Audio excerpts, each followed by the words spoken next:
জানাজার নামাজটা আপনি অবশ্যই পড়বেন, মিস যেন দেবেন না। কেন আমার রাসূলুল্লাহ জানিয়েছেন, হাদিসটা যাতে আবু হুরায়রা রাদিয়াল্লাহু তাআলা আনহু থেকে বর্ণিত হাদিস।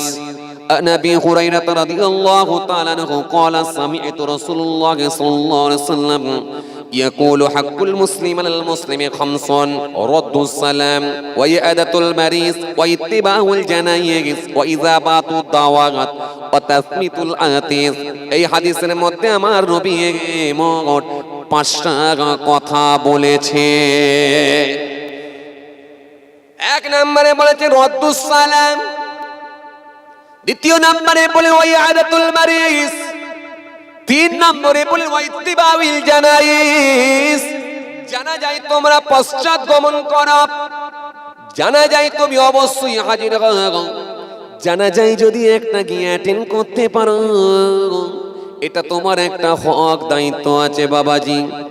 একটা জানাজার নামাজ যদি পড়ে, আল্লাহ রাব্বুল আলামিন খুশি হলে, রাজি হলে আপনার নেকির খাতায় 1 কেরাত পরিমাণ সওয়াব আল্লাহ লিখে দিতে পারে। ও তবাজি আমার ভাইরা শুনে রেখে ওই মাইয়িত কবরে শোয়াবার পর তাকে যখন দাফন করে দেয়া হবে, ওর বুকের উপরে 3 মুঠো মাটি যখন দিয়ে দেবে, আবার আল্লাহ রাজি হলে, খুশি হলে আবার আপনার নেকির খাতায় 1 কেরাত পরিমাণ সওয়াব আল্লাহ দিয়ে দেবে। 1 কেরাত পরিমাণ সওয়াব মানে এটা কম নয়, এ নেকিটা কম নয়। বলা হয়েছে কি 1 কেরাত পরিমাণ সওয়াব মানে উহুদ পাহাড় সমান সওয়াব আল্লাহ আপনার নেকির খাতায় দেবেন। কথা বুঝতে পারছেন না? জোরে বলেন। উহুদ পাহাড়টা ছোট না বড় একবার বলুন। এই চেহারা দেখিলে একবার নূরেতে ঝলমল করিবে ভিতর। জোরে হবে না? আরো জোরে হয় না?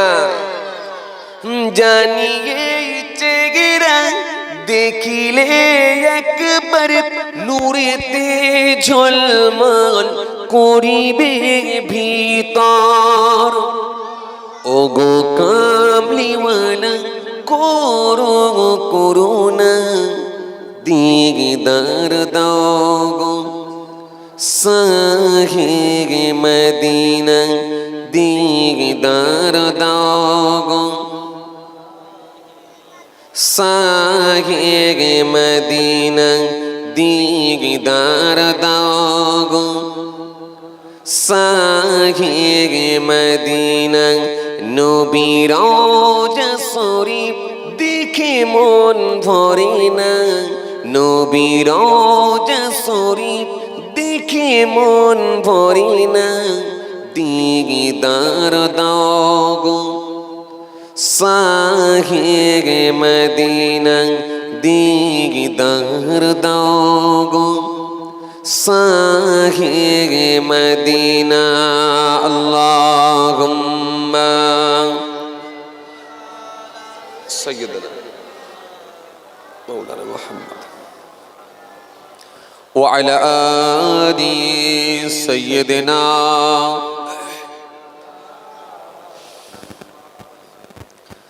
আল্লাহু আল্লাহ, আল্লাহু আল্লাহ, আল্লাহু আল্লাহ, আল্লাহু আল্লাহ। ডাকবো আমরা ইয়াকিনান আল্লাহু আল্লাহ। পড়ুন আল্লাহু আল্লাহ, আল্লাহু আল্লাহ, আল্লাহু আল্লাহ, আল্লাহু আল্লাহ। জবানে দিলে ইয়াকিনান আল্লাহু আল্লাহ, আল্লাহু আল্লাহ, আল্লাহু আল্লাহ, আল্লাহু আল্লাহ, আল্লাহু আল্লাহ। জবানে দিলে ইয়াকিনান আল্লাহু আল্লাহ। তাই তোমারি বান্দা যারা ডাকে তোমারি নাম আল্লাহ, আল্লাহু আল্লাহ, আল্লাহু আল্লাহ আল্লাহু আল্লাহ আল্লাহু আল্লাহ আল্লাহু আল্লাহ। তুমি কাদির গফার, তুমি জলিল জব্বার, তুমি অনন্ত অসীম, তুমি রহিম রহমান। তুমি কাদির গফার, তুমি জলিল জব্বার, তুমি অনন্ত অসীম, তুমি রহিম রহমান। তাই তোমারি বান্দা যারা ডাকে তোমারি নাম, আল্লাহু আল্লাহ আল্লাহু আল্লাহ আল্লাহু আল্লাহ আল্লাহু আল্লাহ আল্লাহু আল্লাহ। ডাকবো আমরা একই নাম, আল্লাহু আল্লাহ আল্লাহু আল্লাহ আল্লাহু আল্লাহ। জবানে দিলে একই নাম, আল্লাহু আল্লাহ আল্লাহু আল্লাহ আল্লাহু আল্লাহ আল্লাহু আল্লাহ আল্লাহু আল্লাহ আল্লাহু আল্লাহ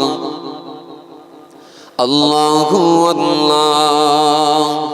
ডাকবো আমরা একই নাম, আল্লাহু আল্লাহ আল্লাহু আল্লাহ আল্লাহু আল্লাহ। লা ইলাহা ইল্লাল্লাহ লা ইলাহা ইল্লাল্লাহ লা ইলাহা ইল্লাল্লাহ মুহাম্মাদুর রাসূলুল্লাহ সাল্লাল্লাহু আলাইহি ওয়াসাল্লাম। দুরূদ শরীফ। আল্লাহুম্মা সাইয়্যিদিনা মাওলানা মুহাম্মদ ওয়া আলা আলি সাইয়্যিদিনা মাওলানা মুহাম্মদ সাল্লাল্লাহু আলাইহি ওয়াসাল্লাম।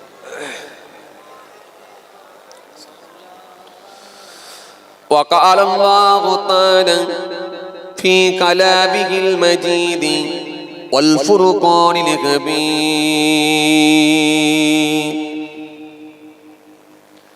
ختم الله على قلوبهم وعلى سمعهم وعلى أبصارهم غشاوة ولهم عذاب عظيم.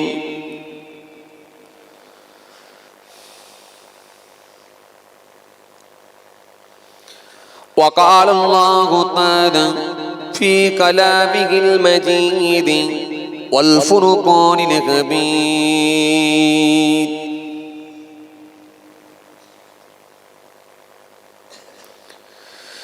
يا أيها الذين آمنوا كتب عليكم الصيام كما كتب على الذين من قبلكم لعلكم تتقون.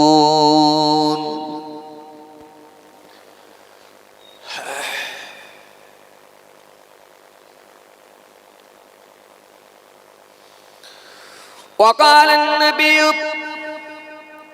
صلى الله عليه وسلم: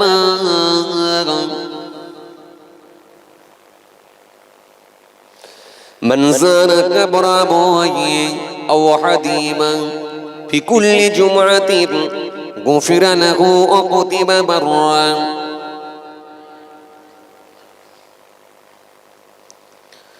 وقال النبي صلى الله عليه وسلم: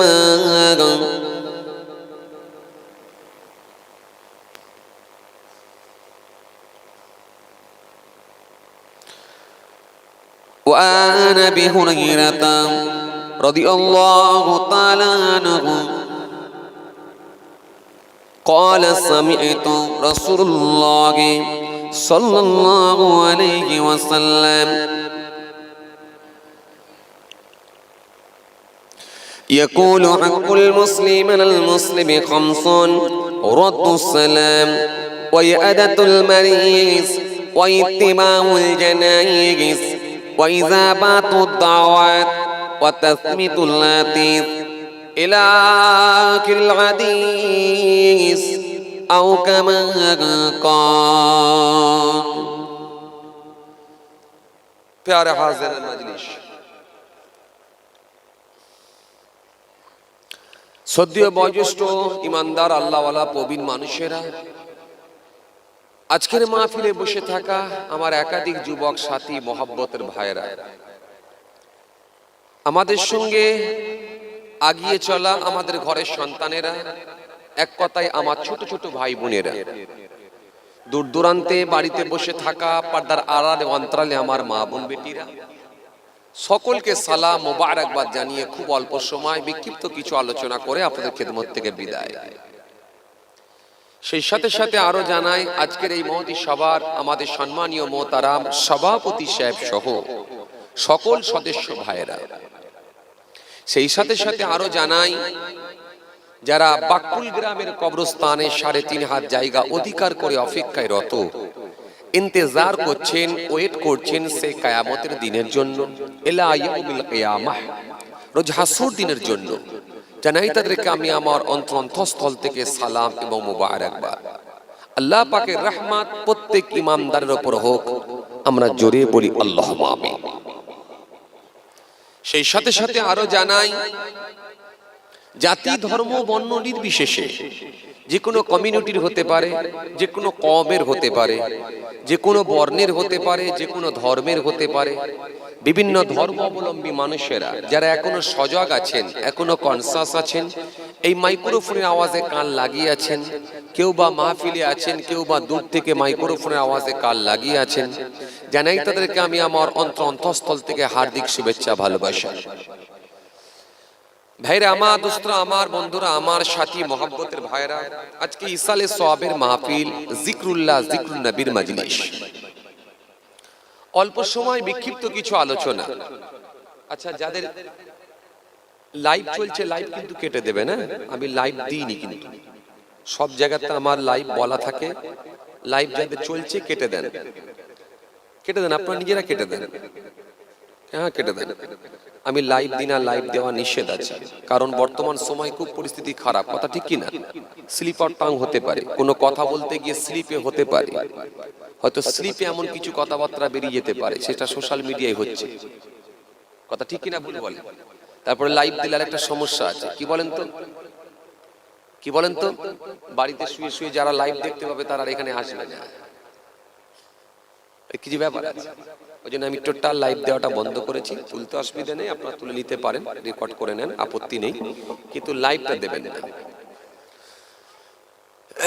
যাই হোক,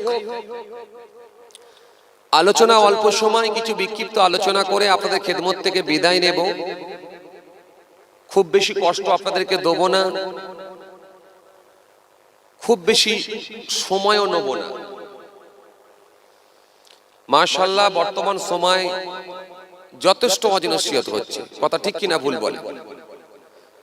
তোমার বর্তমান সময়ে যথেষ্ট এরকম মাহফিল হচ্ছে, আর যত মাহফিল হচ্ছে, যত মাহফিল হচ্ছে, সংখ্যায় ভালো মানুষ বাড়ছে না কমছে? বলেন বলেন, বাড়ছে? ভাই বলে বাড়ছে, আচ্ছা ঠিক আছে, বাড়ছে যে, জি জলসা বাড়ছে, তাবারুক বাড়ছে, গেরা চালের বিরিয়ানি হতে এখন লম্বা চাল দিচ্ছে, এটা বাড়ছে বলতে পারে। খিচুড়ি হচ্ছে এখন বিরিয়ানি হচ্ছে, বড় গরু হচ্ছে, মৌলবি বাড়ছে, হুজুর বাড়ছে, পীর সাহেব বাড়ছে, পীরজাদা সাহেব বাড়ছে, আলোচক সাহেব বাড়ছে, মোবাল্লেক সাহেব বাড়ছে, কি বলেন আপনারা? জি, এদিকগুলো বাড়ছে, মুহাদ্দিস সাহেব বাড়ছে, সব বাড়ছে, মসজিদ বাড়ছে, জি, মসজিদ বাড়ছে। একতলা মসজিদ ছিল সেটা এখন 3 তলা হয়ে গেছে, 2 তলা হয়ে গেছে। কি বলেন আপনারা? 2 তলা 3 তলা করে মসজিদ হয়েছে। ঘন ঘন মক্তব হচ্ছে, মাদ্রাসা হচ্ছে, দাঁড়িওয়ালাও বাড়ছে। আচ্ছা এবারে আপনারা বলেন আপনাদের এলাকায় গেঁজাখোর বাড়ছে না কমছে? কেন খবরটা আমার কাছে এলো, বললো হুজুর গেঁজাখোরের চাপ খুব বেড়ে গেছে। কি হলো, কি করে হলো? তাহলে এদিকে যেমন বাড়ছে ওদিকে তেমন গেঁজাখোরও বাড়ছে, অনুরূপ ভাবে সুদখোর বাড়ছে। এখন প্রত্যেক ঘরে ঘরে, তৎকালীন সময় সুদখোর কম ছিল, এখন অনেক বেড়ে গেছে। 100টা ঘরের মধ্যে প্রায় 80 থেকে 90টা ঘরে বন্ধন ঢুকে গেছে। কথা ঠিক কিনা বলে বন্ধন ঢুকে গেছে, সুদ ঢুকে গেছে, গেঁজাখোর বেড়ে গেছে, মিথ্যাবাদী বেড়ে গেছে, চগলখোর বেড়ে গেছে, ধর্ষক বেড়ে গেছে, প্রতারক বেড়ে গেছে, চিটিংবাজ বেড়ে গেছে, বিড়িখোর বেড়ে গেছে। ঠিক কিনা ভুল বলেন? তৎকালীন সময়ের লোকেরা বিড়ি খেলেও তাদের মধ্যে একটা লাজ লজ্জা ছিল। কথা ঠিক কিনা বলেন? বড় ছোট দেখে খেত, বয়সে বড় হলে তার সামনে খেত না, লুকিয়ে খেত। ওটা বয়সে বড়, আমার থেকে সিনিয়র, ওর সামনে খাবো, খেত না। তার থেকে ছোট বয়সের হলে ও আমার থেকে জুনিয়র, ও দেখে ফেলবে, ও খাওয়া শুরু করবে, ওকে দেখিয়ে খাবো, ওর থেকে খাওয়াবো না, ওকে দেখিয়ে খাবো না, লুকিয়ে খাবো। এটা তাদের মধ্যে একটা শিষ্টাচার ছিল। কিন্তু আজকে বড় ছোট তো দূরের কথা, নিজের বাপের সামনে ছেলে বিড়ি টান দিচ্ছে। কি বলেন আপনারা? গুরুজন ব্যক্তির সামনে, স্কুলের মাস্টারের সামনে বিড়ি টান দিচ্ছে, তার মধ্যে লাজ লজ্জা কিছু নাই। বলে আমি আমার পয়সায় খাবো, তো ও কি করবে? এক সময় যখন পড়তাম তখন আমার কান মুলতো, এখন তো আর নয়, খাঁচা থেকে বেরিয়ে গেছি। বিড়িখোরও বেড়ে গেল।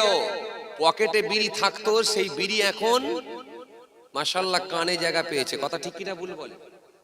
স্থান এখন কানে পেয়েছে। কি ঠিক কিনা ভুল বলে? কানে বিড়ি রাখছে। একটা রাজমিস্ত্রি 2 তলার উপরে কার্নিশে উঠে কাজ করছে, মাচার উপরে দাঁড়িয়ে আছে, নিচে থেকে বিড়ি নিয়ে যেতে সময় লাগবে, ট্যাঁকে রাখলে ভেঙে যাবে, কানেতে 2টো সাজিয়ে রেখেছে, ঠোঁটে একটা দিচ্ছে, আর ডিজাইনটা কেমন হবে চিন্তা করছে। বাস্তবটা বলেন, কথা ঠিক কিনা ভুল বলে? বিড়িখোরও বেড়ে গেল। হাই রে হাই। জি, তাহলে বলেন আপনাদের পাড়ায় যদি কথার কথা, জাস্ট একটু সাপোজ ধরে নেন, 100টা যদি ঘর থাকে, এই 100টা ঘরের মধ্যে যদি 80টা ঘরের লোক যদি জুম্মার নামাজ পড়ে, তাহলে সংখ্যায় কমবে তো 20টা ঘর বিড়িখোর থাকবে।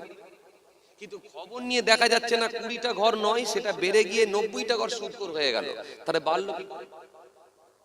আসলে মানুষ খারাপ হয়ে গেছে। মুখে দাঁড়ি রেখে মসজিদে গিয়ে ভিড় করছে, আবার এই বুড়িকে মুখে দাঁড়িকে মাফলার দিয়ে আড়াল করে দিয়ে লটারি টিকিট কাটছে। একই লোক, ওর চরিত্র খারাপ হয়ে গেছে, ওর কথাবার্তা খারাপ হয়ে গেছে, ওর কথাবার্তা খারাপ হয়ে গেছে, ওর আচার ব্যবহার খারাপ হয়ে গেছে, ওর কালচার খারাপ হয়ে গেছে, ওর মধ্যে শিষ্টাচার নাই। এক কথায় ওর গোস্তের টুকরো খারাপ হয়ে গেছে। আলা ওয়াহিয়াল কলব, ওর কলবটাই খারাপ হয়ে গেছে, ভিতরটাই খারাপ হয়ে গেছে। কি বুঝলেন? আসুন, ভুল বুঝবেন না, রাগ করবেন না, বোঝার চেষ্টা করুন। পরিবর্তনের ছাতায় আসি, নাহলে আল্লাহর দরবারে জবাব দিতে হবে। আজকেই আমি মাগরিবের আগে দাফন করে দিয়ে এলাম, জানাজার নামাজ পড়লাম, কবরে গিয়ে মাটি দিয়ে এলাম, আজকে টাটকা। হাই রে হাই, গোরস্থানে যখন গেছি, হাই রে হাই, খালি বড় বড় নিম গাছ দেখছি, পুরো জঙ্গল, বুকের ভেতরে একটা কম্পন হচ্ছে। এই জঙ্গলের ভেতরে আমাদেরকে একটা সময় থাকতে হবে। আল্লাহকে ভয় করুন, আল্লাহকে ভয় করুন। রবের ভয় যদি ভিতরে না ঢোকাতে পারেন, কোনদিনই সঠিক পথের পথিক হতে পারবেন না। ইত্তাকুল্লাহ, আল্লাহর ভয়। যথেষ্ট জলসা হচ্ছে, যথেষ্ট ওয়াজির বেরিয়েছে, যথেষ্ট নসিহত হচ্ছে, যথেষ্ট আমরা ওয়াজ শুনছি, কিন্তু মনে রাখবেন কতটা পরিবর্তন হতে পেরেছি যে যার নিজেকে কোশ্চেন করুন। কতটা ভিতরে আল্লাহর ভয় ঢোকাতে পেরেছি যে যার নিজেকে কোশ্চেন করুন। আল্লাহকে ভয় করুন। করুন, লোকের বিচার ছাড়ুন, লোকের বিচার ছাড়ুন, লোককে নিয়ে ভাবা ভুলে যান। মানুষকে নিয়ে ভাবতে হবে না, আপনি আপনার নিজেকে নিয়ে ভাবুন, আমার কি হবে এটা নিয়ে ভাবুন। আমি আমারটা নিয়ে যখন ভাববো আমার কি হবে, আপনি আপনারটা নিয়ে ভাববেন আমার কি হবে, উনি ওনারটা নিয়ে ভাববে আমার কি হবে, তখন দেখা যাবে আমরা সবাই মিলে কিন্তু একটা প্ল্যাটফর্মে আসতে পারবো, সঠিক পথের প্রতীক হতে পারবো, সঠিক পথের দিকে আমরা অগ্রসর হতে পারবো, সঠিক রাস্তাটাই খুঁজে পাবো যখন নিজেকে নিয়ে ভাবতে শিখব। কিন্তু বড় দুঃখের সঙ্গে বলতে হয় আজকে আমরা নিজেকে নিয়ে ভাবতে পারিনি, নিজেকে ভাবাতে পারিনি। যতদিন বেঁচে থাকবো 50 বছর, 60 বছর, 70 বছর খালি লোককে নিয়ে ভাববো, মানুষকে নিয়ে ভাববো, লোকের বিচার করায় আমরা অভ্যস্ত। কথা ঠিক কিনা বলবো? মানুষকে নিয়ে শুধু আমরা ভাববো, মানুষের বিচার করাই অভ্যস্ত। হাই রে হাই, জি, নিজের বিচার করতে আমরা শিখলাম না। এই পর্দার আড়ালে একজন যাত, একটু কথা বড্ড আওয়াজ করছে, একজন কেউ বলুন তো একটু আস্তে আস্তে কথা বলতে। মা বোন বেটিগুলো বড্ড চিল্লামিল্লি করছে, বড্ড আওয়াজ করছে, একটু কেউ জানতো গিয়ে বলুন তো, যাতে করে একটু আওয়াজ কম করে।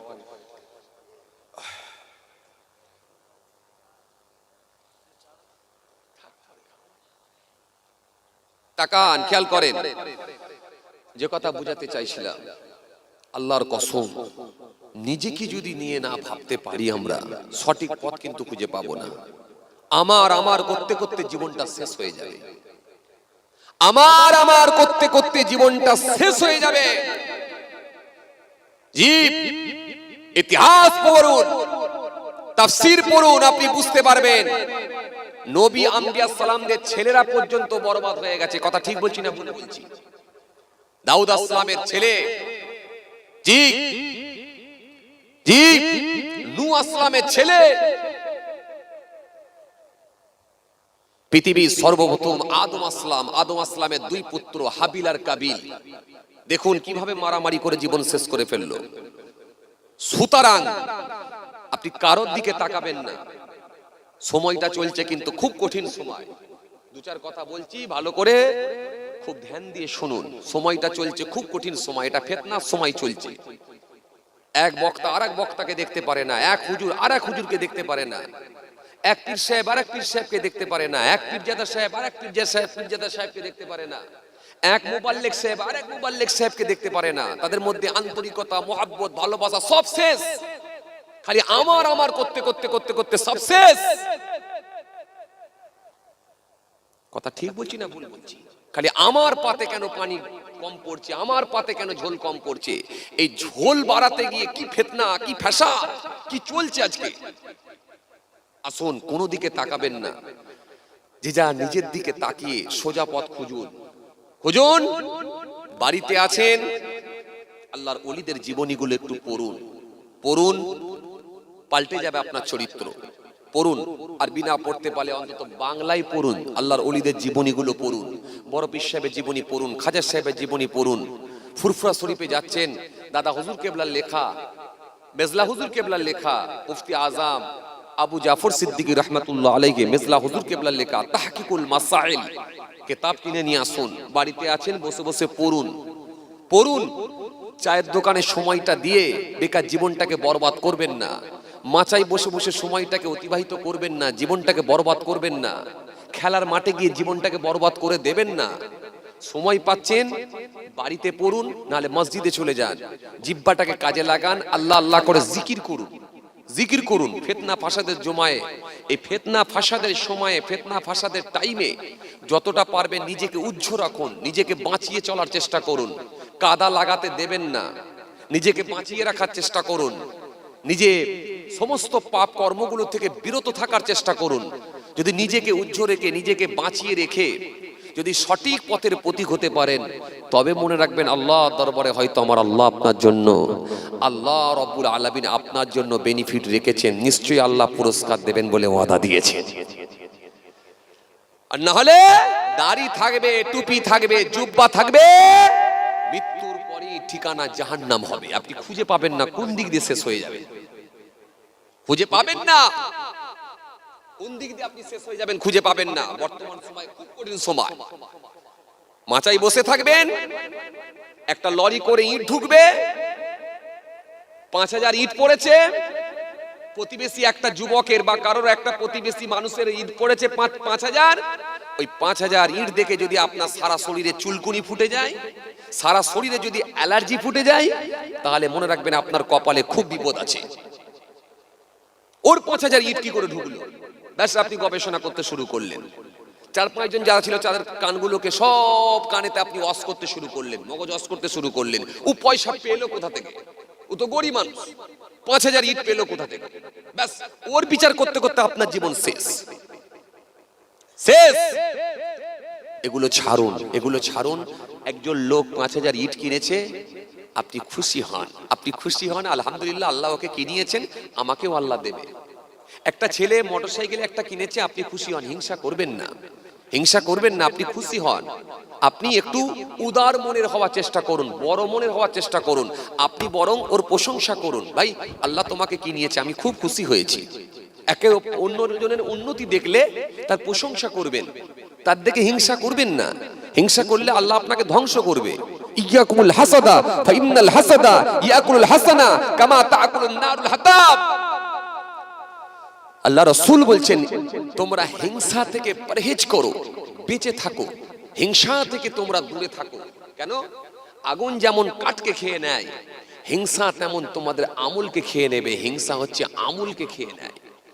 কিয়ামতের ময়দানে উঠবেন, আপনার মনের ভিতরে বিরাট হিংসা ছিল, রিয়া ছিল, অহমিকা ছিল, ফাকার ছিল। কিয়ামতের ময়দানে উঠবেন, সব আমল দেখবেন শেষ হয়ে গেছে, কিচ্ছু খুঁজে পাবেন না। দাড়ি, টুপি, জুব্বা সব থাকবে, ধাক্কা মেরে জাহান্নামে ফেলা হবে। বাঁচুন, ভুল বুঝবেন না, রাগ করবেন না, অপরের নিয়ে ভাববেন না, নিজেকে নিয়ে ভাবুন। নিজের কোন জায়গাটায় ডিস্টার্ব খুঁজে খুঁজে বার করুন, বার করুন। এই মাহফিল এসেছেন, গোটা কথা হক কথা বলছি, কাজে লাগাবার চেষ্টা করুন, নালে এই মাহফিলে আপনাকে সোজা পথ দেখাতে পারবে না। আর যদি বলেন যে না আমি এসেছি শুধু দেখবো আর শুনবো বেরিয়ে যাব, তাহলে জানবেন মোহর মেরে দিয়েছে আল্লাহ। কোরআন স্পষ্ট ঘোষণা দিয়েছে, খতমাল্লাহু আলা কুলুবিহিম ওয়া আলা সামইহিম ওয়া আলা আবসারিহিম গিশাওয়াহ ওয়া লাহুম আযাবুন আযীম। আল্লাহ স্পষ্ট ঘোষণা দিয়েছেন, তাদের অন্তরে মোহর মেরে দেওয়া হয়েছে, তাদের কানের উপরে আল্লাহ বলেছেন স্পট ফেলে দেওয়া হয়েছে। ওয়া আলা আবসারিহিম, তাদের চোখের উপরে গিশাওয়াতুন পর্দা লাগিয়ে দেওয়া হয়েছে। ওয়া লাহুম আযাবুন আযীম, তাদের জন্যই রয়েছে কঠিন কঠিন ভয়ঙ্কর আযাব। যারা শুনেও শুনবে না, দেখেও দেখবে না, জেনেও জানবে না, বুঝেও বুঝবে না, 40 বছর ওয়াজ শুনবে, মুখে যাদের দাড়ি ফুটবে না, 30 বছর ওয়াজ শুনবে, গোসলের ফরজ পর্যন্ত জানবে না, 35 বছর ওয়াজ শুনবে, ওযুর ফরজটা কোথাও জানবে না, শুধু সারাটা জীবন হই হই করে কাটিয়ে দেবে। তাদের জন্যই রয়েছে কঠিন কঠিন ভয়ঙ্কর আযাব। আমার দিনদার ইমানদার আল্লাহ ভাইয়েরা, ভুল বুঝবেন না, রাগ করবেন না, বোঝার চেষ্টা করুন, আল্লাহকে ভয় করুন, আল্লাহকে ভয় করুন। আর মৃত্যু হবে, মৃত্যুকে খুব কাছে মনে করুন, মৃত্যুকে খুব কাছে মনে করুন। গোরস্থানের কথা বারে বারে স্মরণ করুন। সময় পেলে কবরটা জিয়ারত করতে যান। রাসূল বলেছেন, যাও জিয়ারত করে যাও। মান যারা কবর আবওয়াইয়া ওয়া হাদিবা ফি কুল্লি জুমআতিন গুফিরা লাহু ওয়া কুতিবা বাররা। ছেলেদের বললেন, যাও তোমরা তোমাদের পিতার কবরটা জিয়ারত করতে যাও, জুম্মার দিনের সময় পেয়েছো, জিয়ারত করো, কবর জিয়ারত করো। কবর জিয়ারত সম্পর্কে একাধিক দলিল এসেছে। জিয়ারত করলে কি হবে? তোমাদের মরণের কথা স্মরণে আসবে, মৃত্যুর কথা মনে পড়বে। এইজন্য কবরগুলোকে জিয়ারত করো। আমরা তো ভুলেই যাচ্ছি আস্তে আস্তে। বাপকে দাফন করে দিয়েছি, আর কোনো খবর নেই। মাকে দাফন করে দিয়েছি, আর কোনো মনেই নেই। আমার দিনদার ইমানদার নেক আল্লাহওয়ালা ভাইরা, ভুল বুঝবেন না, রাগ করবেন না, বোঝার চেষ্টা করুন, পরিবর্তনের ছাতায় আসুন। না হলে মনে রাখবেন, এই মাহফিল কোনো কাজে আসবে না, কিচ্ছু হবে না। বর্তমান সময় খুব কঠিন সময় চলছে। কাকে আপনি অনুসরণ করবেন, কার দেখে শিক্ষা গ্রহণ করবেন? যার দেখে শিক্ষা গ্রহণ করবেন তারই অবস্থা খারাপ। কথা ঠিক বলছি না ভুল বলছি? এখন ভালো মানুষের সংখ্যা একদম নিচে নেমে গেছে।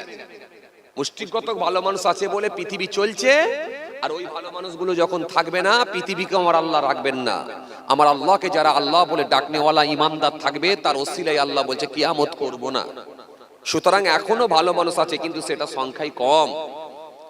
আসুন, যার যেখানে ডিস্টার্ব আছে সেই জায়গাগুলো খুঁজে বার করুন। যারা নামাজ পড়েননি, অনুরোধ করছি আল্লাহর রাস্তায় নামাজটা পড়ুন। নামাজটা যেন কেউ ছেড়ে দেবেন না। রমজান মাসে একটা মাস করে রোজা রাখুন। যিনি রোজা রাখেননি, অজুহাত দেবেন না। মৃত্যু হবে এটা মনে করুন, আল্লাহর রাস্তায় বলছি, রোজাটা রাখুন। কোরআন স্পষ্ট ঘোষণা দিয়েছে, ইয়া আইয়ুহাল্লাযীনা আমানু কুতিবা আলাইকুমুস সিয়াম কামা কুতিবা আলাল্লাযীনা মিন ক্বাবলিকুম লাআল্লাকুম তাত্তাকুন। রোজাটা রাখুন, ছাড়বেন না। 50 বছর যাদের বয়স হয়ে গেল, 60 বছর বয়স হয়ে গেল, রাসূলের সুন্নতটা রাখুন। সারা জীবন বাঁচবেন না, গপ করে নিঃশ্বাস বন্ধ হয়ে যাবে, কবরে ধরে কবরে দিয়ে চলে আসবে। বাঁশ কাটবে, খড়ের বোঝা নেবে, কাটারি কুড়ুল কাস্তে নেবে, ঘাড়ে করে নিয়ে গিয়ে গোরস্থানে গিয়ে দাফন করে দিয়ে চলে আসবে। দাড়িটা রাখুন। যাদের বয়স হয়ে গেল, আবার কি রাখুন? মরে যাবেন, দাড়ি কেটে মরবেন। দাড়ি কেটে যদি মরে যান, সেইখানে ফারেস্তার সামনে কি মুখ দেখাবেন? কিয়ামতের ময়দানে যখন উঠবেন, আমার রাসূলুল্লাহ যখন সুপারিশ করবে, আমার রাসূলুল্লাহ যখন সুপারিশ করবে, ওই দিনে রাসূলুল্লাহর সামনে যেতে আপনি লজ্জা পেয়ে যাবেন। মুখে দাড়ি নেই, নবীর সামনে যাবেন, আপনার কি লজ্জা লাগবে না? নবী ভাববেন কি করে যে আমি আল্লাহর কাছে সুপারিশ করব আমার এই গুনাহগার উম্মতটার জন্য, যার মুখে দাড়ি নেই, যে নামাজ পড়ে নেই, এর জন্য আমি কি করে সুপারিশ করি আল্লাহর দরবারে? আপনার কি লজ্জা লাগে না? 70 বছর বয়স হয়ে গেল, এখনো দাড়ি কেটে ঘুরছেন। 60 বছর বয়স হয়ে গেল, এখনো দাড়ি কেটে ঘুরছেন। হ্যাঁ, এখনো লজ্জা লাগছে না? এখনো আপনার মধ্যে কি লাজ শরম আসছে না? কবে আসবে? হাত জোর করে বলবো, ভুল বুঝবেন না, আমাকে রাগ করবেন না, ভুল বুঝবেন না। আবার বলছি, ভুল বুঝবেন না। আসুন, পরিবর্তনের ছাতায় আসি। কে কি করছে কোন দিকে তাকাবেন না। কে বাড়ি করছে, কে গাড়ি কিনছে, কোন হুজুর কি বলছে, কোন বক্তা কি বলছে, সব ছাড়ুন। যেগুলো নেওয়ার নিয়ে নেন, যেগুলো বাদ দেওয়ার দিয়ে দেন, দিয়ে নিজের রাস্তা নিজে ক্লিয়ার করুন, তবেই বাঁচতে পারবেন। না হলে কিন্তু বাঁচার কোনো লাইন নাই। কথা বুঝে আসছে কি বলছি? জি, এই তরুণিয়া নওজওয়ান যুবকেরা, হে আমার বুড়ো পিয়ারেরা, শুনে রেখে দে বাবা, আল্লাহ নবী, নূর নবী, বিখ্যাত একজন সাহাবী, যার নাম হলো হযরত আবু রাজিম রাদিয়াল্লাহু তাআলা আনহু কে ডাকলেন। ডেকে আমার নবী বললেন, বাবা আবু রাজিম রে, আমি রাসূলুল্লাহ তোমাকে দুটো ওসিয়ত করি, দুটো কথা বলি। এই দুটো কথা যদি তুমি মেনে চলতে পারো, আমি রাসূলুল্লাহ বলি, দুনিয়ায় আল্লাহ শান্তি দেবে, পরকালে আল্লাহ পাক তিনার দয়ার জান্নাত, জান্নাতুল ফিরদাউস আল্লাহ দিয়ে দেবে। সাহাবী বললেন, ইয়া রাসূলুল্লাহ, হাবিবাল্লাহ, কি দুটো কথা? আল্লাহ নবী বললেন, এক নাম্বার হলো দুনিয়া জমিনেতে যে জায়গাতে দেখবে কোরআনের কথা হবে, হাদিসের কথা হবে, আমি রাসূলুল্লাহ আমার কথা হবে, ওই জায়গাতে যদি তুমি সুযোগ পাও বাবা আবু রাজিম, অবশ্যই তুমি গিয়ে ওই জায়গাতে বসে পড়বে। ওই জায়গায় গিয়ে আল্লাহ আল্লাহ রাসূলের কথা শুনবে, আমি রাসূলুল্লাহ আমার কথা শুনবে, সেগুলোকে মেনে চলার চেষ্টা করবে। এক নাম্বার। দ্বিতীয় নাম্বার, 2 নাম্বার হলো যখন তুমি একা একা থাকবে, নিরালা জায়গায় থাকবে, ফাঁকা জায়গাতে থাকবে, তোমার জিহ্বাটাকে যেন খারাপ কাজে লাগিয়ে দিও না।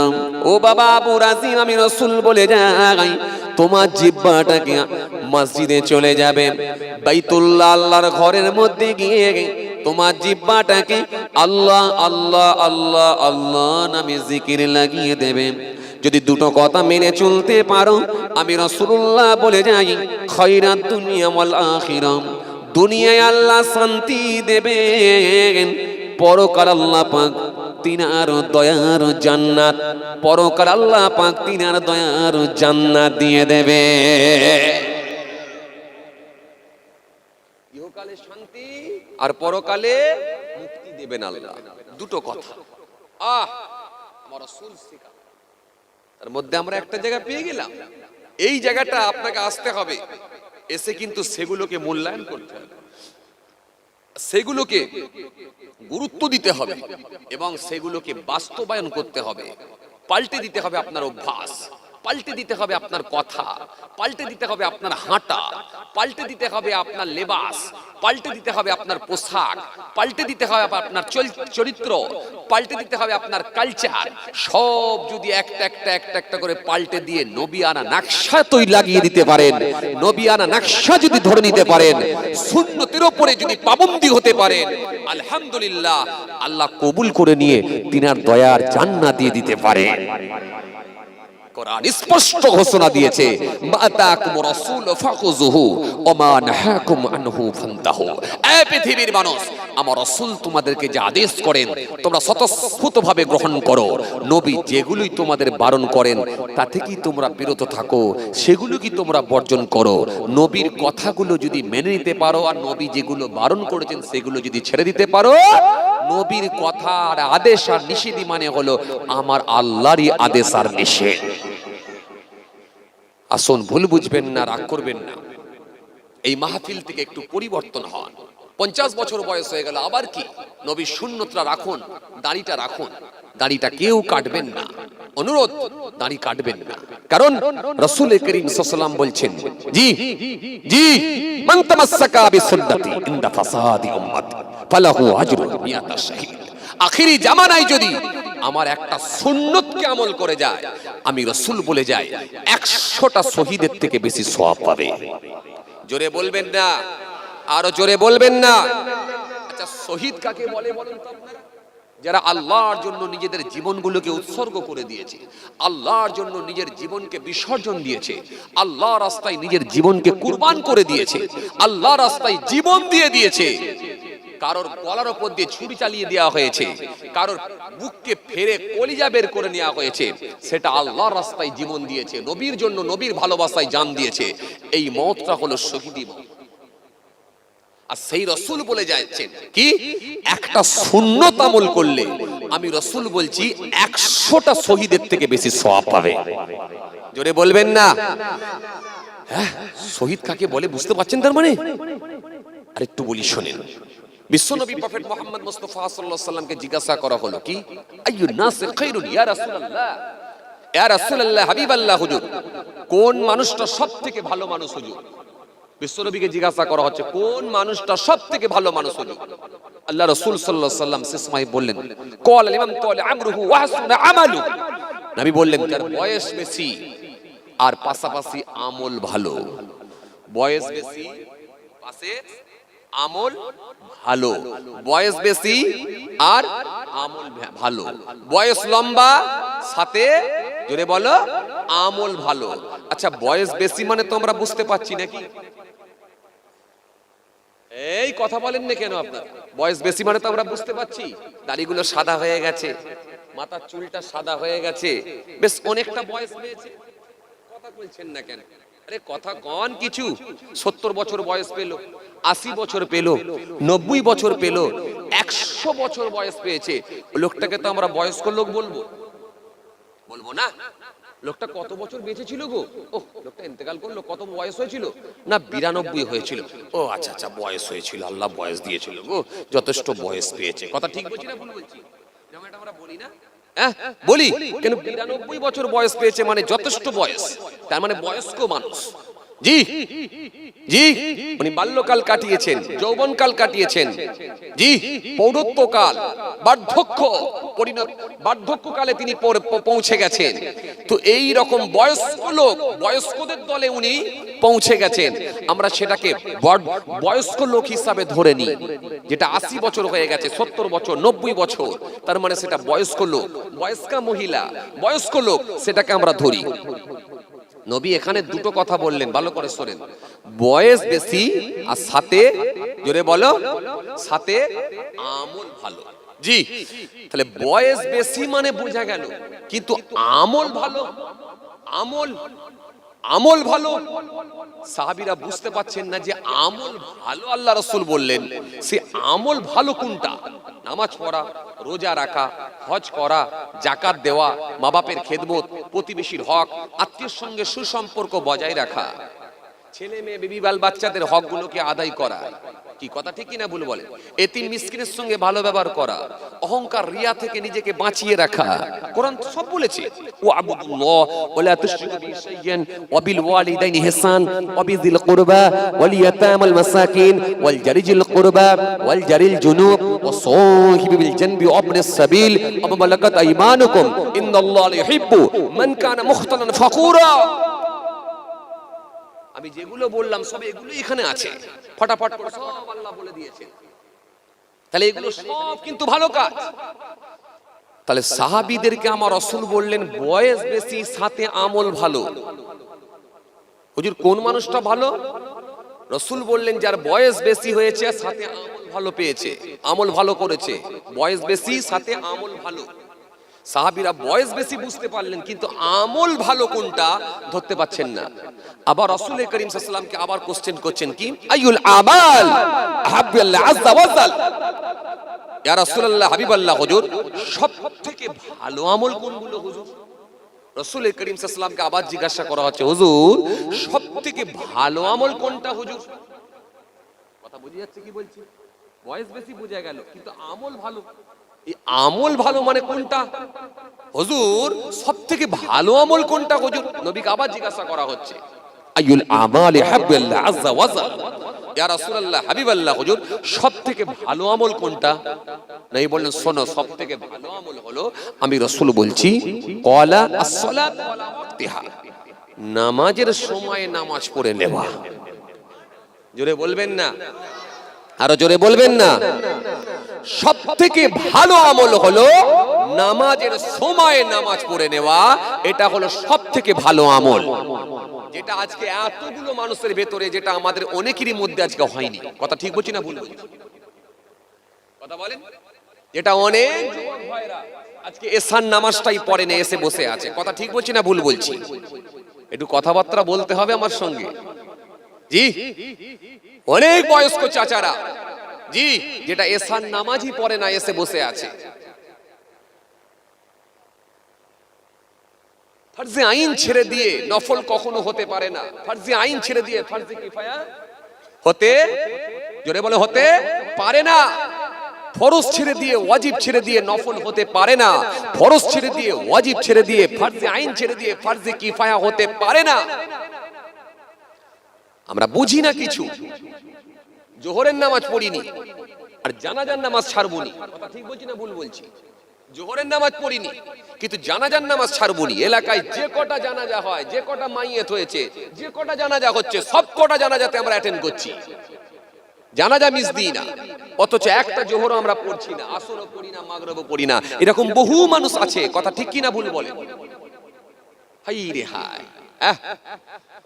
জিজ্ঞাসা করা হলো, জানাজা তুমি নামাজ পড়তে যাচ্ছ কেন? জানাজার নামাজের গুরুত্ব আগে না জোহরের নামাজের গুরুত্ব আগে? বলছে জানাজার নামাজের গুরুত্ব আগে। কেন? জানাজাটা আলে কালে হয় আর জোহর তো রোজই পাওয়া যায়। কিরম বুঝেছে? বুঝতে পারছে? জোহর রোজই পাওয়া যায়, এই জন্য জানাজার গুরুত্ব আগে দিচ্ছে ভাই। ও খাপা, শুনে রেখে দেন, জেনে রেখে দেন, জানাজার নামাজটা আপনি অবশ্যই পড়বেন, মিস যেন দেবেন না। কেন? আমার রাসূলুল্লাহ জানিয়েছেন, হাদিসটা যাতে আবু হুরায়রা রাদিয়াল্লাহু তাআলা আনহু থেকে বর্ণিত হাদিস। নবী হুরায়রা রাদিয়াল্লাহু তাআলা আনহু قال سمعت رسول الله صلى الله عليه وسلم يقول حق المسلم على المسلم خمس: رد السلام وإعادة المريض واتباع الجنائز وإجابة الدعوات وتثبيت العاطس। এই হাদিসের মধ্যে আমার নবী মোট 5টা কথা বলেছে। এক নম্বরে বলেছে রদ্দুস সালাম, দ্বিতীয় নম্বরে বলে ওয়াইআদাতুল মারিস, 3 নম্বরে বলে ওয়াইতিবাউল জানাইস, জানাজায় তোমরা পশ্চাৎ গমন করো, জানাজায় তুমি অবশ্যই হাজির হও, জানাজায় যদি একটা গিয়ে অ্যাটেন্ড করতে পারো, এটা তোমার একটা হক দায়িত্ব আছে বাবাজি। একটা জানাজার নামাজ যদি পড়ে, আল্লাহ রাব্বুল আলামিন খুশি হলে, রাজি হলে আপনার নেকির খাতায় এক কেরাত পরিমাণ সওয়াব আল্লাহ লিখে দিতে পারে। ও তবাজি আমার ভাইরা শুনে রেখে দিন, ওই মাইয়েত কবরে শোয়াবার পর তাকে যখন দাফন করে দেয়া হবে, ওর বুকের ওপরে 3 মুঠো মাটি যখন দিয়ে দেবে, আবার আল্লাহ রাজি হলে, খুশি হলে আবার আপনার নেকির খাতায় এক কেরাত পরিমাণ সওয়াব আল্লাহ দিয়ে দেবে। এক কেরাত পরিমাণ সওয়াব মানে এটা কম নয়, এ নেকিটা কম নয়। বলা হয়েছে কি এক কেরাত পরিমাণ সওয়াব মানে উহুদ পাহাড় সমান সওয়াব আল্লাহ আপনার নেকির খাতায় দেবেন। কথা বুঝতে পারছেন না? জোরে বলেন। উহুদ পাহাড়টা ছোট না বড় একবার বলুন, আওয়াজ করে বলুন। উহুদ পাহাড় যদি বড় হয়, বড় মানে কেমন বড়, কি বিশাল বড় একবার ভাবুন। আল্লাহ রাব্বুল আলামিন রাজি হলে, খুশি হলে ওই রকম ওই সমতুল্য সওয়াব আল্লাহ আপনার নেকির খাতায় দিয়ে দেবেন। কিন্তু বাবাজি একবার মনে রাখুন, জোহরের নামাজ ছেড়ে দিয়ে যদি জানাজার নামাজে যান, এতে আপনার কিচ্ছু হবে না, বরং জানাজা যদি আপনি ছেড়ে দিতেন, এতে আল্লাহ আপনাকে প্রশ্ন করতো না। কিন্তু জোহরের নামাজ ইচ্ছাকৃত ছেড়ে দিয়েছে, এতে আপনাকে আল্লাহ কোশ্চেন করবে, প্রশ্ন করবে, কেন তুমি নামাজটা আদায় করলে না? আল্লাহর ইবাদত সমূহের মধ্যে সব থেকে শ্রেষ্ঠ ইবাদত হলো সালাত, নামাজ। কাল কিয়ামতের ময়দানে ঈমানের পরে দ্বিতীয় নম্বরে, 2 নম্বরে হিসাব নেওয়া হবে নামাজের হিসাব। as-salatu imaduddin, মান আকামা ফাকাদ আকামাদ্দিন ওয়া মান তারাকাহা ফাকাদ হাদামাদ্দিন। কোরআন স্পষ্ট ঘোষণা দিয়েছে, ইনতানসুল্লাহ ইয়ানসুরকুম ওয়া ইয়াসাব্বিত আকদামাকুম, ইন্নাস সালাতা তানহা আনিল ফাহশাই ওয়াল মুনকার। নিশ্চয় নামাজ সমস্ত রকমের অশ্লীলতা, খারাপ কাজ থেকে মানুষকে দূরে রাখবে। আরো জোরে বলেন। এবার আপনাকে আমি যেটা বোঝাতে চাইছিলাম, জানাজার নামাজ পড়লে এত বিশাল সওয়াব আল্লাহ দেবে, কিন্তু ওই জানাজা যদি আপনি মিস করে ফেলেন, আল্লাহ আপনাকে জিজ্ঞাসা করবে না। কলকাতায় আছেন, এলাকায় একটা মাইয়েত হয়েছে, এসে পৌঁছাতে পারলেন না। হায়দ্রাবাদে আছেন, এলাকায় একটা মাইয়েত হয়েছে, এসে পৌঁছাতে পারলেন না। যদি আপনি না পৌঁছাতে পারেন, এতে আমার আল্লাহ আপনাকে প্রশ্ন করবে না কেন গেলে না। কিন্তু হায়দ্রাবাদে আপনি আছেন, ওই হায়দ্রাবাদে জোহরের নামাজের টাইম হয়েছে, ওইখানেতেই আপনাকে জোহরের নামাজ পড়তে হবে। যদি আপনি না পড়েন, আমার আল্লাহ আপনাকে কৈফিয়ত করবে, কেন আমার বান্দা নামাজ পড়লি না। বরং ওটা আপনাকে প্রশ্ন করা হবে, এটা কিন্তু আপনাকে প্রশ্ন করা হবে না। এবারে কার গুরুত্ব আপনি আগে দেবেন একবার বলুন। শুনছেন কথা? এই জন্য জোহরের নামাজ যদি ছেড়ে দেওয়া হয়, আল্লাহ আপনাকে প্রশ্ন করবেন। আসরের নামাজ যদি ছেড়ে দেওয়া হয়, আল্লাহ আপনাকে কোশ্চেন করবেন। বরং জানাজার নামাজ যদি ছেড়ে দেওয়া হয়, এতে আল্লাহ আপনাকে প্রশ্ন করবে না, কোশ্চেন করবে না। কিন্তু জোহরের নামাজ যদি ছেড়ে দেওয়া হয়, আল্লাহ আপনাকে প্রশ্ন করবেন, কোশ্চেন করবেন। আপনি বিপদে পড়বেন, সেদিনে আল্লাহ আপনাকে ছাড়বে না। কেন ঈমানের পরে দ্বিতীয় নম্বরে, 2 নম্বরে হিসাব নেওয়া হবে নামাজের হিসাব। জানাজার নামাজে যদি আপনি নাও পৌঁছাতে পারেন, এতে সমস্যা হবে না। কেন ফরজে কিফায়ার নামাজ কমপক্ষে যদি 3 জন গিয়ে হাজির হয়ে যায়, এতেই জানাজার নামাজ আদায় হয়ে যাবে। আর যদি কেউ না যায়, এতে গোটা গ্রামবাসী গুনাহগার হয়ে যাবে। আর যদি কমপক্ষে 3 জন গিয়ে হাজির হয়ে যায়, ফরজে কিফায়ার নামাজ কিন্তু আদায় হয়ে যাবে। কিন্তু জোহরের নামাজ যদি আপনি ছেড়ে দেন, আসরের নামাজ যদি ছেড়ে দেন, এতে আপনি নিজে বিপদে পড়বেন, গোটা গ্রামবাসী কেউ বিপদে পড়বে না। এতে আল্লাহ আপনাকে কোশ্চেন করবে, কেন পড়লি না, কেন ছেড়ে দিলি। চলুন আমি যেখান থেকে ছেড়েলাম আবার ওই দিকে যাচ্ছি। তাহলে রাসূল করিম সাল্লাল্লাহু আলাইহি ওয়াসাল্লাম কি বললেন? হুজুরকে জিজ্ঞাসা করা হলো, হুজুর সবথেকে ভালো আমল কি? নবী বললেন, ক্বালা আস-সালাতু আলা ওয়াক্তিহা, নামাজের সময়ে নামাজ পড়ে নেওয়া। সুম্মা আইয়ু, তারপরে কি হুজুর? নবী বললেন, ক্বালা বিরুল ওয়ালিদাইনি, মা বাপের সেবা করা, মা বাপের খেদমত করা। এটাও খুব টাফ ব্যাপার, তাই না? কথা বলেন ঠিক কি না? হ্যাঁ, আজকে অনেক যুবক ছেলেরা আছে দেখবেন, ওফ শ্বশুর আব্বা এলে মাথা খারাপ, কথা ঠিক কিনা ভুল বলে। শাশুড়ি আম্মা এলে কি খাবো বইয়ের চাপ, মাথা খারাপ। একে তো নিজের টেনশন আছে, তার উপর আবার বইয়ের চাপ, বিবির চাপ আছে না নাই? বেগমের চাপ থাকে কি থাকে না? কথা কন না কেন? বেগমের চাপ আছে। কেন? শাশুড়ির সঙ্গে যদি খারাপ ব্যবহার করেছো তাহলে কিন্তু বেগম তোমাকে ছাড়বে না। ওই ঘরে টেকাই মুশকিল, কথা ঠিক কিনা ভুল বলেন? হ্যাঁ, শাশুড়ি আসবে, আসার আগে থেকে ফদ্দ হচ্ছে, বেগম ফদ্দ করে দিয়েছে, যাও সব মাল নিয়ে এসো। কি কথা বলেন না কেন আপনারা? হ্যাঁ, কি নিয়ে আসবো গো বিবি? যাও না বাকুল বাজারে যাও। আপনাদের এখানে বাজার কোথায়? রাহানা, আওয়াল সিদ্দি রাহানা, রাহানা বাজারে যাও। আব্বা আসছে, মা আসছে। ওরে সর্বনাশ, কে বলছে? বেগম। বউ বলছে মা আসছে, যাও কি নিয়ে আসবো? খাসির গোশত নিয়ে এসো, মটন খাসির গোশত। মাশাআল্লাহ, চিকেন নিয়ে এসো, মুরগির গোশত।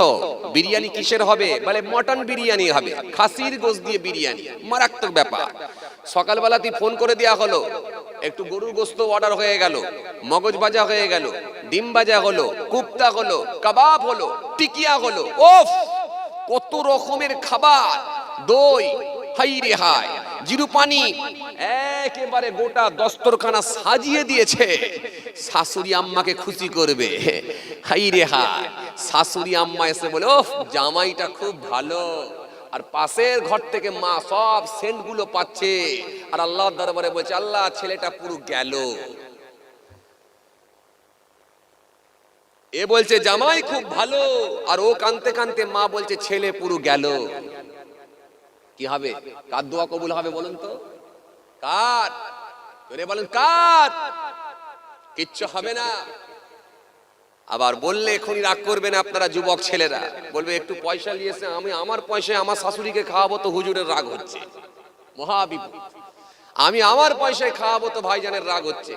আবার পাশ থেকে আমার ভাবিরা শুনছে, জি ভাবিরা শুনছে, আবার ওরাও বলবে দেখেছেন একটু মাটা আসবে তো আবার ভাইজান একটু ভাইকে মানা করে দিচ্ছে যেন ভালো করে না খায়। বিশ্বাস করেন তওবা, আস্তাগফিরুল্লাহ। আপনি আপনার শাশুড়িকে খাওয়াবেন নিজের পয়সায়, আমার রাগ হবে কেন?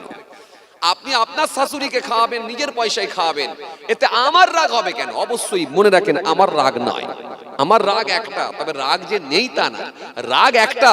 আপনি যখন মটন বিরিয়ানি করলেন, চিকেন করলেন, চাপ করলেন, সালাদ করলেন, দই করলেন, আন্ডা করলেন, জি আপনার কি বলে আপনার টিকিয়া করলেন, কাবাব করলেন, কুপ্তা করলেন, একেবারে এক দস্তরখানা যখন সাজিয়ে দিলেন, শাশুড়িকে বসালেন, পাশে রুম থেকে আপনার মাটার হাতটা ধরে নিয়েছে, কেন ওই দস্তরখানায় বসালেন না? এটাই আমার দুঃখ, এটাই আমার রাগ। আমার রাগ এটা, আপনার পাশের বাড়িতে আপনার ভাইয়ের বাড়িতে আপনার মা ছিল, দু পিয়ালা দু বাটি তরকারি কেন মায়ের কাছে পৌঁছে দিলেন না? এটাই আমার রাগ, এটাই আমার দুঃখ। কেন ওই মাটা যখন হাত তুলে আল্লাহ দরবারে বলতো, 100% মায়ের জবানের দোয়াটা আল্লাহ দরবারে কবুল হয়ে যেত। জোরে বলবেন না? আরো জোরে হয় না? আরো জোরে হয় না? আপনার শাশুড়ির দোয়া কবুল হবে কি হবে না সেটা গ্যারান্টি নাই। শ্বশুর আব্বার দোয়া কবুল হবে কি হবে না সেটা গ্যারান্টি নাই। দুনিয়ার কোন পীর সাহেব, দুনিয়ার কোন পীরজাদা সাহেব, দুনিয়ার কোন আলোচক সাহেব, দুনিয়ার কোন বক্তা, দুনিয়ার কোন হাজী সাহেব, দুনিয়ার কোন হাফেজ সাহেব তার জবানে দোয়া কবুল হবে কি হবে না, আপনার জন্য দোয়া চাইছে, কবুল হবে কি হবে না তার গ্যারান্টি নেই। কিন্তু আপনার মা, আপনার বাপ যদি আপনার জন্য একবার দোয়া চাইতো, মুহূর্তেই আমার আল্লাহ দরবারে আপনার মা বাপের দোয়াটাই কবুল হতো। আরো জোরে বলবেন না? আরো জোরে হয় না? কোরআন স্পষ্ট এই জন্য ঘোষণা দিয়েছেন, ওয়াবুদুল্লাহ ওয়া লা তুশরিকু বিহি শাইয়্যান ওয়া বিল ওয়ালিদাইনি ইহসান। বাপের সঙ্গে ইহসান করো, বাপের প্রতি ভালোবাসা দেখাও। আপনি খাওয়ান, আপত্তি নেই, কিন্তু মায়ের সঙ্গে খারাপ ব্যবহার করে নয়। কেন? ওই মায়ের চোখ দিয়ে যদি পানি ঝরিয়ে দেয়, মা যদি দুঃখ পেয়ে যায় যে ছেলে আমাকে একটু বললো না, এক পেয়ালা দিলও না, আল্লাহ এই কথা বলে যদি এক কাতরা চোখ দিয়ে পানি ঝরিয়ে আল্লাহর দরবারে বলে দেয়, মনে রাখবেন মায়ের জবানের দোয়াটাই কবুল হয়ে যাবে। কারণ রাসূল করিম সাল্লাল্লাহু আলাইহি ওয়াসাল্লাম বলেছেন তিনটে শ্রেণীর মানুষের জবানের দোয়া কবুল হয়, দাওয়াতুল মাজলুম, দাওয়াতুল মুসাফির ও দাওয়াতুল ওয়ালিদি আলা ওয়ালাদিহি। আল্লাহ রাসূল বললেন মাজলুম ব্যক্তির জবানের দোয়া কবুল হবে, মুসাফিরের জবানের দোয়া কবুল হবে, আর ছেলে মেয়ের জন্য নিজের পিতামাতা আব্বা মায়ের দোয়া 100% আল্লাহর দরবারে কবুল হবে। বাপ মা সম্পর্কে একাধিক হাদিস এসছে, একাধিক কোরআনের আয়াত এসছে। এই জন্য রাসূল করিম সাল্লাল্লাহু আলাইহি ওয়াসাল্লাম বললেন এক নম্বরে ভালো ইবাদত কি? নামাজের টাইমে নামাজ পড়ে নেওয়া। মনে আছে তো আপনাদের? আর দ্বিতীয় নম্বরে কি? 2 নম্বরই হলো, দ্বিতীয় নম্বরে কি? তোমাদের মা বাপের সঙ্গে ভালো ব্যবহার করা। জোরে বলবেন না? আরো জোরে হয় না? মা বাপের সঙ্গে সৎ ব্যবহার করা, এটা রাসূল করিম সাল্লাল্লাহু আলাইহি ওয়াসাল্লাম বলছেন। এই জন্য বাপ মা যাদের হায়াতে আছে, খবরদার বাপ মার সঙ্গে বিয়াদবি করবেন না, লাল চোখ দেখিয়ে কথা বলবেন না। যুবক ভাইরা, জীবন বরবাদ হয়ে যাবে। মা যদি একবার উহ করে আওয়াজ দেয়, বাপ যদি একবার উহ করে আওয়াজ দেয়, একাত্রা যদি চোখ দিয়ে পানি ঝরিয়ে দেয়, খোদার কসম বলছি, আল্লাহর কসম বলছি, পৃথিবীর কোন পীর সাহেব, পৃথিবীর কোন বক্তা সাহেবের জবানের দোয়া কবুল হবে না। ওই মায়ের চোখের পানিটা আল্লাহর দরবারে কবুল হয়ে যাবে। কাঁদাবেন না, কাঁদাবেন না, যা করেছেন করেছেন, মাপ চেয়ে নেন, মাপ চেয়ে নেন। অত ছাড়া ছেলে, অনেক ছেলে বোঝে না, বাপের সঙ্গে ঝগড়া করে বসে আছে, কথা বলে না।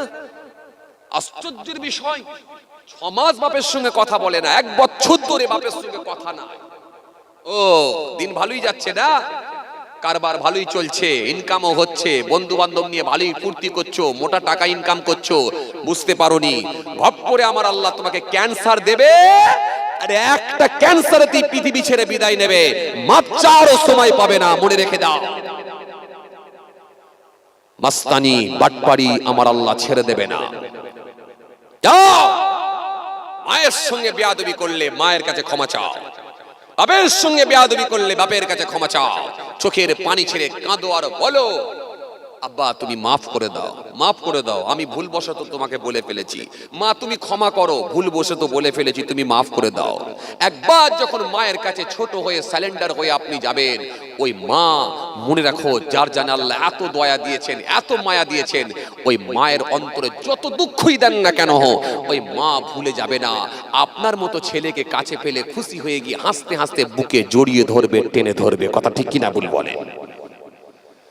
এই জন্য রাসূল করিম সাল্লাল্লাহু আলাইহি ওয়াসাল্লাম বললেন, দ্বিতীয় নাম্বার, 2 নাম্বার হলো ওয়াবিল ওয়ালিদাইনি ইহসান, তোমাদের মাতা পিতার সঙ্গে ভালো ব্যবহার করো, মা বাপের প্রতি ইহসান করো, মা বাপের সঙ্গে সৎ আচরণ করো।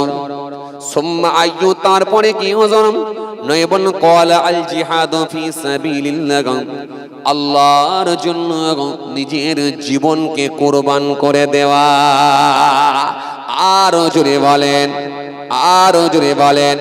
রাসূল বললেন আল্লাহর জন্য নিজের জীবনকে আল্লাহর নামে উৎসর্গ করে দেওয়া, জীবন দিয়ে দেওয়া, এটাই হলো ভালো আমল।